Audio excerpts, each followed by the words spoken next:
Hey, this is Ross Bain with Role Playing Public Radio, and I'm here with Kelsey Dionne.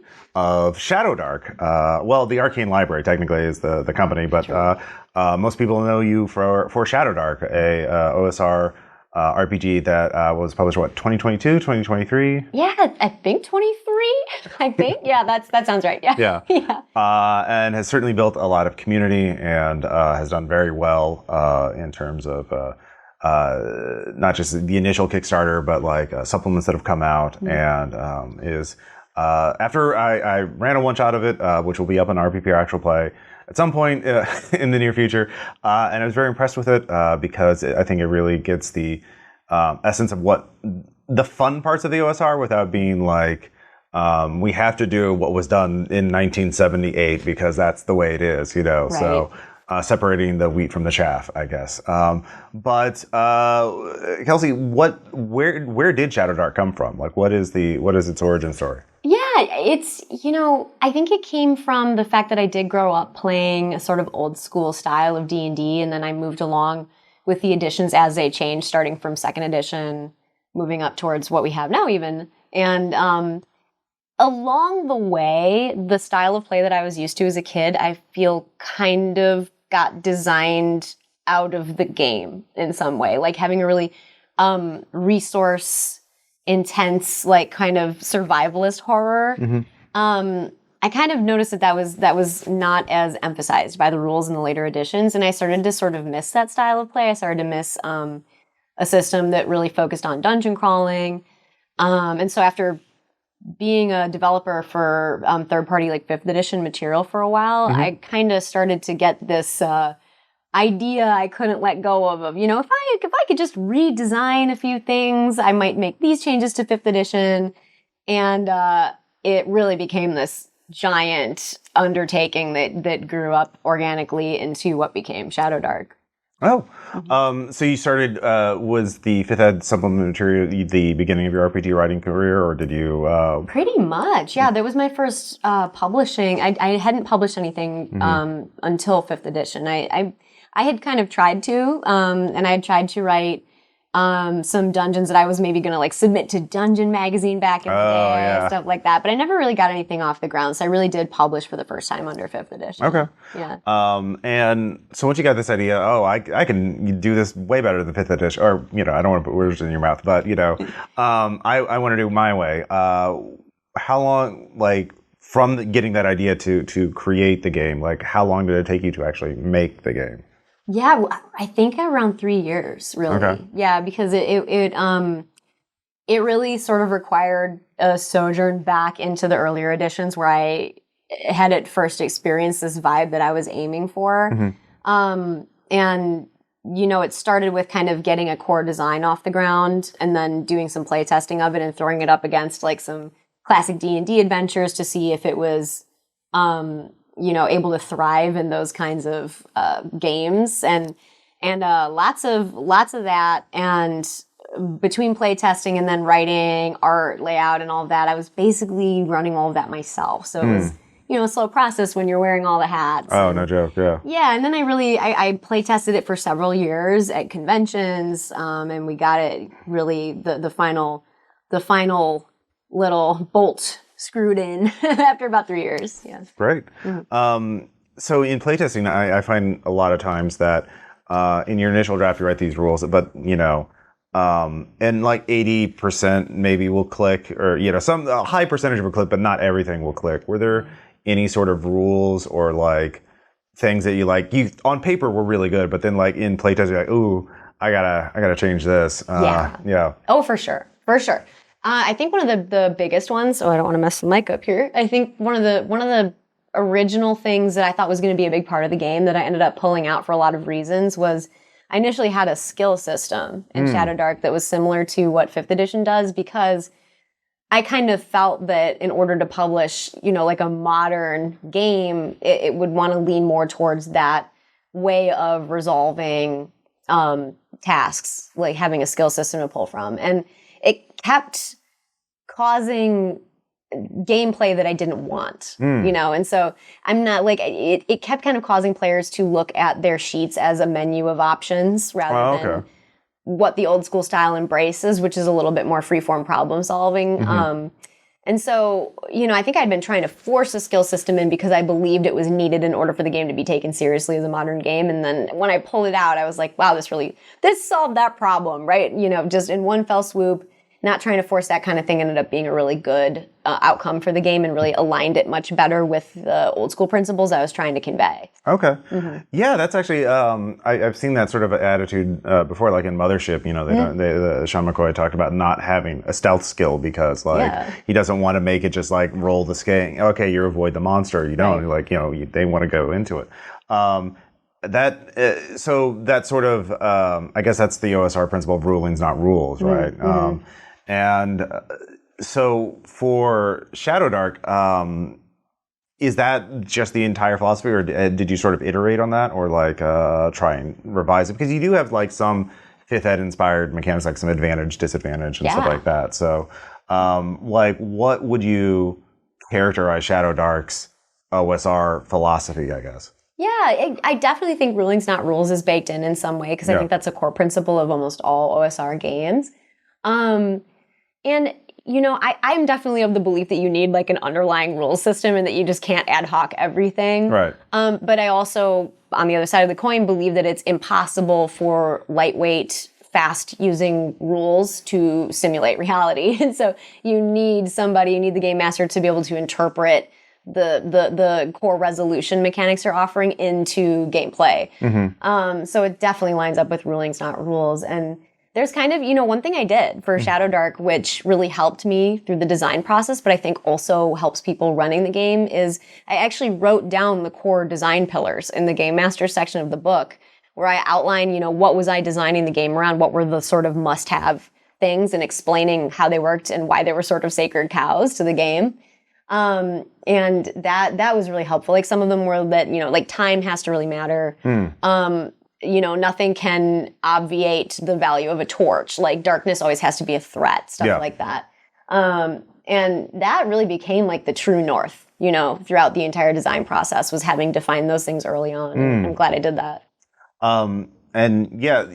Speaking of that, because I think one of the things people know Shadowdark for is the torch rule, which has come up. I can't remember, is it an hour, 30 minutes per torch? There's an optional rule where you can go 30, but the default is an hour. Okay. Yeah. Was that in the original design, or was that added on? That was in the original design because I was it made the gear system and the inventory system work. Without actually figuring out how torches would work, I was stuck at not being able to solve the how do we make limited inventory and gear matter in the game. So that actually was in the very, very first thing that I published for playtest, which is cool. Yeah. And that's obviously that's the one that's going to get people's attention. What? There's a real clock in the game? Yeah.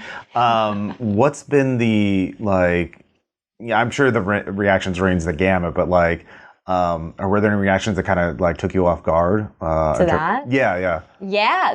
Definitely. I think a lot of people kind of view it as a gimmick, I think, and something that you could just easily remove or add back into the game and it wouldn't really affect anything. And I don't necessarily agree, because I built the whole inventory and gear management system around the limited nature of a torch. So I think that there's a lot more underlying design in the game surrounding that concept than people might at first realize.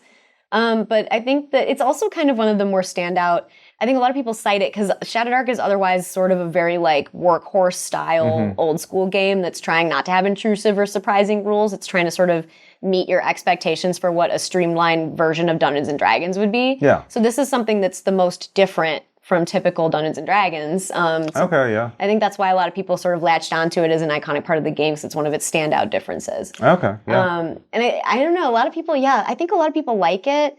And I would say that it is for sure the mechanic that I see the most people skeptical of, that then they change their mind on once they try it. Once they try it, Yeah. How do you do it? I ran a one shot of it, and I used my phone, but I forgot about the screen turning off after a couple minutes. I have to keep messing with that. Yeah. So is that what you like? How do you show the clock to players, or you just have like do you keep the timer private? It depends. Honestly, I've done both because I think it kind of depends on what you're trying to achieve. But you know, at convention games, because it's sort of a one shot, it's the only time I'm probably going to play with this group for who knows when. So I actually tend to hide the timer and then slightly randomize the time on it. Oh. Right, because I don't want it to be too predictable, and I want the players to remember that they have to sort of mind their torches, you know? And if they ask me, if they're like, how much time is left on it, I'll give them a relatively honest answer with in world terminology. Like, it looks like there's, you know, like a quarter of the torch left to burn, you know? So, like, roughly 15 minutes. But conversely, there are some groups that really... the choosing and planning their gear and making inventory selections is really, really important to them. It's like one of their pieces of fun in the game. And if you have a group like that, I think sometimes it's better to somehow show them the time that they have remaining on it because it really factors into their decision making. So you just kind of gotta read the room on that one. There's no explicit rule for like how you should manage the torch. It kind of depends on your group. I guess it also depends on the kind of scenario you want to run. Like if you're going more lighthearted or dramatic, you know, but that would be maybe show the clock. But if it's like more horror focused, you know, like obviously hide the clock. So, yes, definitely. So in terms of, I also noticed like, you know, you have a list of deities in the book, but like there's not much else in terms of, like, this is a very like neutral setting, minimal sort of book. But you recently did do, or not a Kickstarter for like a Western Marches style campaign. Yeah. Is that going to be like the official setting, or like what? Can you tell us about that? Yeah, it kind of is the official setting right now. It's funny because, you know, even when I was previously publishing 5th edition material, I would be writing stuff that was set in my home world, really, which, you know, I never had like a big map all planned out or anything. It kind of grew as I needed it to grow. Like, I want to write an adventure about this, so I made the world have a thing that fit that. And it's actually, funnily enough, it's very subtly baked into the Shadowdark core rules. Like the setting in there is very implied.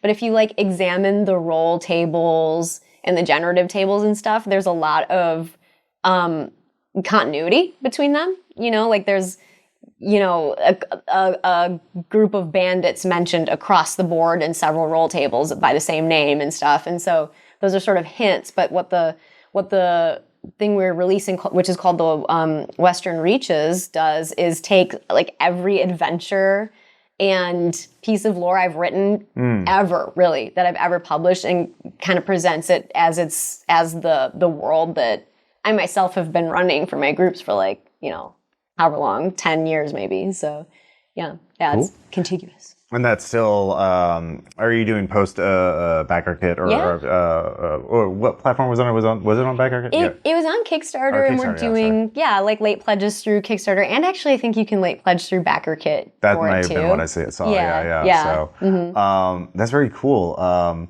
I always wanted to do a Western Marches campaign, but you know, I'm doing a Mega Dungeon campaign next. I have Inox in Shadowdark. So, amazing. Yes. I want to see how that works out because I want to write my own Mega Dungeon, but I need to see how they work first. But you know, so thinking about this and sort of made me think about like how to write, like, I guess not dungeon crawl scenarios, but like spatial, like location based scenarios and like that kind of thing. And you've written for 5th Ed D&D, and now you're writing for your own system. Like, what do you think are the sort of core principles of like writing a location based adventure, and how important is the system for that? Yeah, you know, I do think system does matter for that, because a location based adventure, there's all kinds of flavors that could take. Like, sometimes you have a little drop-in site that's just like a one-night adventure, and that's, you know, something that's meant to be completed in like one session. But in my view, I think like a genuinely like immersive location-based adventure is going to be actually a relatively large location, like a large site, like 60 rooms or so, which is like a 2-level dungeon at least. And I think you really need a solid like dungeon exploration loop baked into the game that isn't just hand waved by simple things like, you know, everyone having dark vision or the continual light spell, you know. So in that way, system does matter. And I really respect the you know, old school D&D systems had a very codified way of exploring a dungeon that was very well defined, you know? And I think that kind of got maybe designed out of D&D in later editions. There was no longer this procedure you would follow to do dungeon exploration. It was just sort of like, yeah, it takes you 10 minutes to walk up the hall and, you know, oh, maybe some of your spells went out. I don't know. We'll just kind of hand wave it. And so the need to, the pressure of resource management and time management kind of, it was relieved a little bit in later editions. And so, yeah, I mean, I can kind of see that, and also not even like even in second edition AD&D with some of their campaign settings like Planescape and Ravenloft, which were more thematically focused on different things other than exploration. I mean, obviously there's still dungeons and exploring, but like, and then like third and fourth ed were very grid combat focused. You know? So. That obviously changes the nature of it because like Shadowdark is not grid based, like it's very theater of the mind, right? Are there rules to support grid, or is it just technically yes? Like there's 3 distance bands in the game, and each is given an actual foot distance if you want to use it that way, but it's not, you know, like one of the core principles of the game, what I talked about earlier, mentions that, you know, distance is not meant to get in the way of gameplay. It's like if you're like 5 feet short of being able to shoot somebody with your bow, it's like, why would you even bother measuring that? Like, it's fine, just you can shoot them with your bow. But but yeah, I think, but going back to the editions of D&D, like each of these, we started with, like, again, if you look at D&D as like starting as a war game, very exploratory, very focused on combat, and then going more in the you know, Gygaxian dungeon crawling, and then going out from that to more narrative focused things in second edition. Where is there like a golden age of D&D in terms of exploratory, or is it like sort of just a little bit of each edition had that? Yeah, you know, it's hard to say any one edition did it best. I think that, you know, I think first edition AD&D, and then Basic Expert was being released alongside that as sort of the kid-friendly version of AD. They were all I mean, they were not exactly at the same time released, but you were supposed to move from Basic Expert onto AD&D. And both of those have a really good procedural method for dungeon and, you know, wilderness exploration. And I don't know if anyone's ever going to fully solve the, like, how to make a perfect gameplay loop for those styles of exploration, but I think those editions come the closest. Okay. Yeah. Interesting. Look back at those. But going back to Shadowdark in terms of its, one of the things I've been super impressed was how you built a community of people, like really like fans, and there's third-party licensing for it, right? Yeah. So how did you build that community, I guess, is it? Right. Yeah. You know, I think one thing is I did take the publishing thing seriously, like right from the start. I don't ever know if I would have called myself a casual publisher, which is weird because I love writing and I wanted eventually to somehow make it work as my career. So really from the very beginning, I was releasing material and then basically just telling people like, hey, I have a newsletter that you can join, and if you join it, I'm going to give you another adventure I wrote for free. And I'm surprised at how powerful that ended up being as far as kind of gathering together the initial Arcane Library community. And I just stayed in touch with those people. And, you know, over time it grew. People came with me along to each project I was publishing. And I really tried to be genuine about reaching out through that newsletter to let folks know who are interested in what I was up to. And like, people write me back, you know, and I really value that. And whenever I can, I write back to people in reply. And so that was just sort of the organic, like I felt like I was almost just like making a group of like-minded friends through my publishing, like via email. And we opened like some like social media outlets eventually. I think the second largest community of ours is Discord. And I was initially very hesitant to open a Discord server. was like, is this a good idea? Because like once you open it, it becomes this community for people, and it's sort of like a lifelong commitment in a way. Because as long as you can run it, because when you open up a community like this and people sort of find it to be their home on the internet, you can't just like take that away from them if you end up getting tired or like whatever, you know. It was like once I do this, like I'm almost promising to do it for the rest of my career. So it was a very big decision for me. But Discord ended up being one of the greatest focal points of our community. And it's gotten way bigger than I ever thought it could. And I just love going in there and talking to people. I think that's the way to build a community, is to just really go in and talk to people and invite them to a space that you've created for them. And over time it will grow, you know?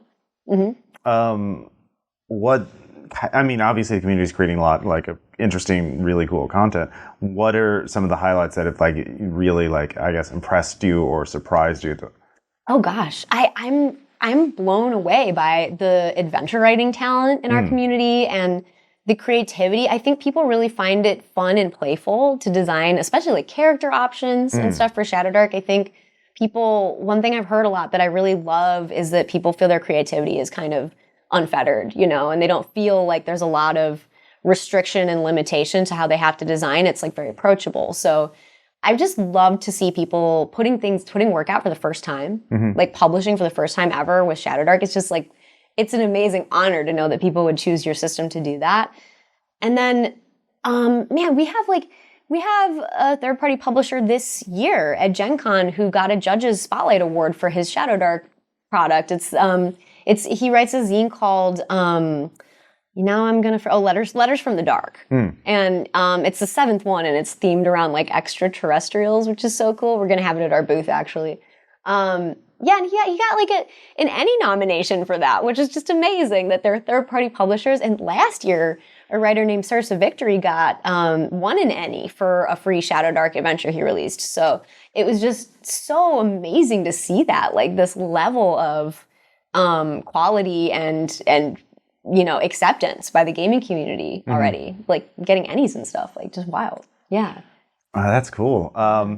Every RPG community kind of tends to have like its own sort of like themes or preferences. Like, you know, the Merkborg community is really into metal usually, you know, like, and you know, I don't want to say like, oh, Pathfinder fans be like this and D&D fans would be like this, but like, are there any sort of like commonalities or traits or like themes in the Shadowdark fan community that you've like noticed? There are some. I mean, we have inside jokes that are kind of funny. That's sort of part of the initiation process into like joining the Discord server. So that's fun. I think we have like a very open-minded and friendly, like genuinely friendly group. And, you know, I'm trying to think if there's like a defining factor among them. I think that we have, you know, like a lot of other OSR groups, we have very creative, like DIY people who love just making things for their games, for sure. They're very engaged with creating, you know. But yeah, I don't know if we have like, I couldn't say we have something so iconic as like everybody's into like metal, kind of, because like that's like part of the Morkborg I mean, that's brand. the aesthetic of Morkborg. It's the aesthetic, yeah. I think we get a lot of classic gamers who are sort of on the same journey that I was when I started writing Shadowdark. Just kind of like moving away from modern systems and looking for something that brings back a little more of the like classic vibe. Yeah. Okay. Yeah. Well, and it's interesting because like a lot of these OSR players are like too young to have been around in the first wave. Right, you know, like, right. But they want something, like that isn't, you know, I guess, overwhelmed with rules like sometimes, or you have to ignore so many rules in certain systems. Right. What's some advice you would have for people who are running Shadowdark or playing Shadowdark for the first time?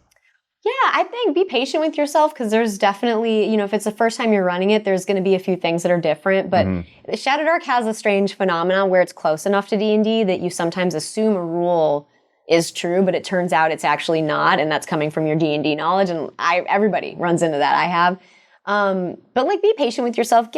There's a few things that take a little bit of learning the rhythm of how to do it. Like, one thing about Shadowdark is that it's played in a loose like turn order most of the time, and not everybody does it that way. You don't always have to, but I find it really helpful And it can be a little bit difficult for people to get used to playing like the entire game in essentially initiative order. And it doesn't always feel supernatural right away. Like it doesn't, not supernatural, but super natural.